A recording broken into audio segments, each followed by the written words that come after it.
कर्नाटक में कांग्रेस की हुई प्रचंड बहुमत के बाद पूरे देश में कांग्रेसियों द्वारा जश्न मनाया जा रहा है। जहां मध्य प्रदेश के इंदौर में भी कांग्रेसियों ने मिठाई वितरण की और नारे लगाए।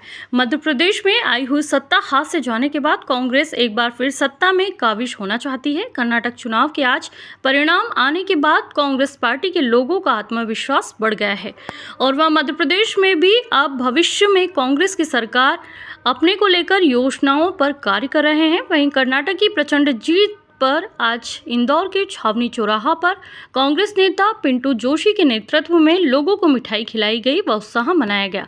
जहां हाथ में भगवान बजरंगबली की गदा प्रतीकात्मक रूप से लेकर उन्होंने कहा कि भगवान के नाम पर राजनीति करने वाली भाजपा को बजरंगबली की गदा ने हरा दिया है।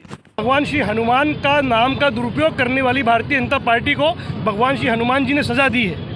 आज प्रचंड बहुमत के साथ जो कर्नाटक में कांग्रेस सरकार बनी है, उसके पीछे कारण ही ये है कि जब जब आप नफरत फैलाएंगे, जब जब आप भगवान के नाम का दुरुपयोग करेंगे, जब जब आप 40% कमीशन लेंगे, जब जब आप बेरोजगारी बढ़ाएंगे, जब जब आप महंगाई बढ़ाएंगे, तो जनता चुप नहीं रहने वाली। जनता भगवान का आशीर्वाद लेकर आपको सजा देगी। और भगवान श्री राम, भगवान श्री हनुमान जी का जो अपमान भारतीय जनता पार्टी ने चुनाव में करा, उसका फलस्वरूप है कि भगवान ने अपनी गदा घुमाई और गदा घुमा के भारतीय जनता पार्टी को चारे कोने चित्त कर दिया।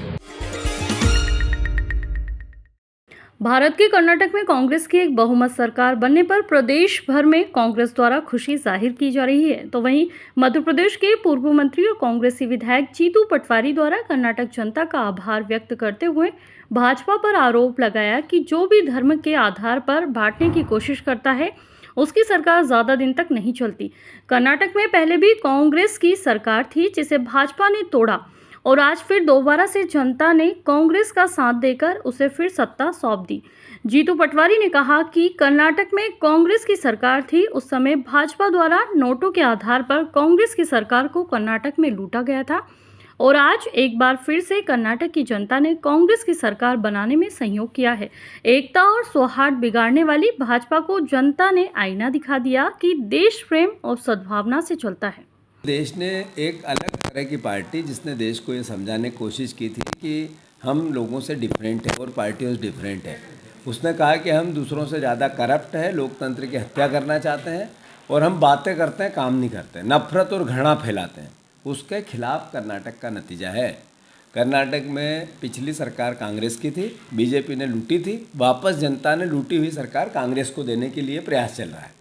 मैं मानता हूँ ये नतीजे धर्म के आधार पर नफरत घृणा प्रधानमंत्री ने फैलाई, देश को बताया, देश के सामने बजरंगबली के नाम पे लोगों को भ्रमित किया और जो एक तरह से विध्वंस फैलाते हैं, नफरत फैलाते हैं, घृणा फैलाते हैं, मारकाट करते हैं, उन लोगों को प्रोटेक्ट किया देश के प्रधानमंत्री ने। ये अपने आप में उस चुनाव परिणाम देश की जनता ने उनको नकारा है।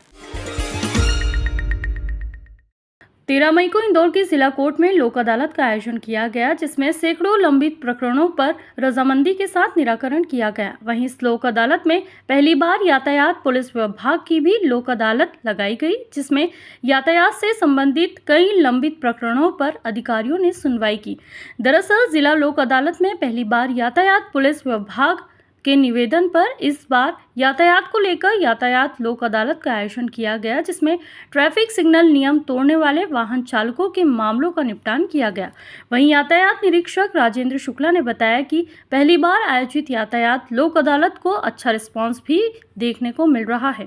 दरअसल सिग्नल जंपिंग केस की सुनवाई को लेकर एसीपी यातायात के निवेदन पर कोर्ट में दिया गया था, जहां पर कोर्ट की लोक अदालत में यातायात लोक अदालत का भी आयोजन किया गया।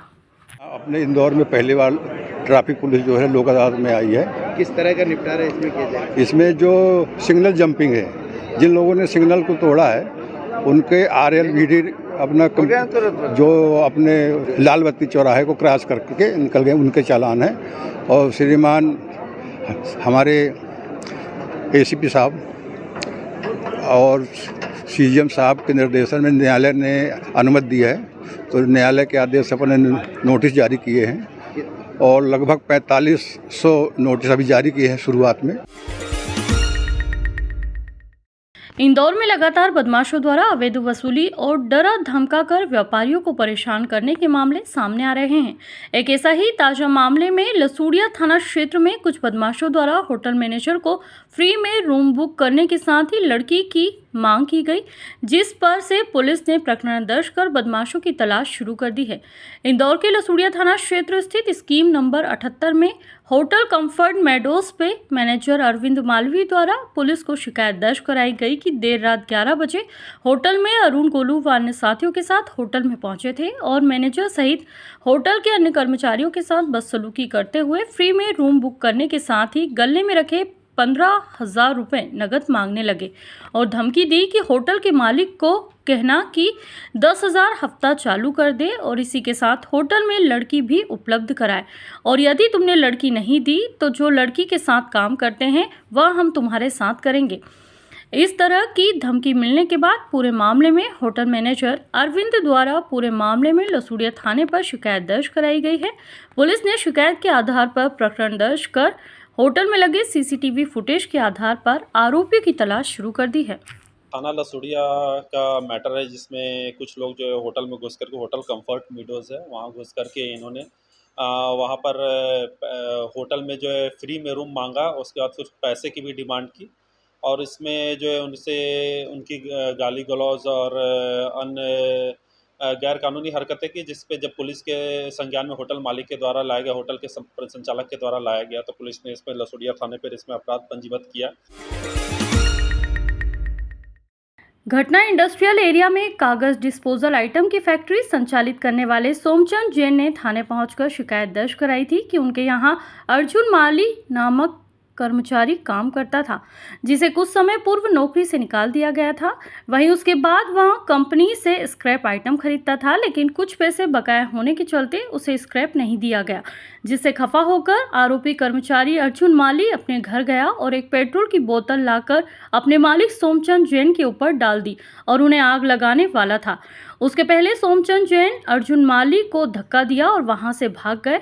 इस बीच वहां आसपास के कर्मचारियों ने अर्जुन माली को पकड़ा और पुलिस के सुपुर्द किया। पुलिस ने मामले की गंभीरता को समझते हुए आरोपी को तुरंत गिरफ्तार किया और उस पर धारा 307 के तहत प्रकरण दर्ज किया है।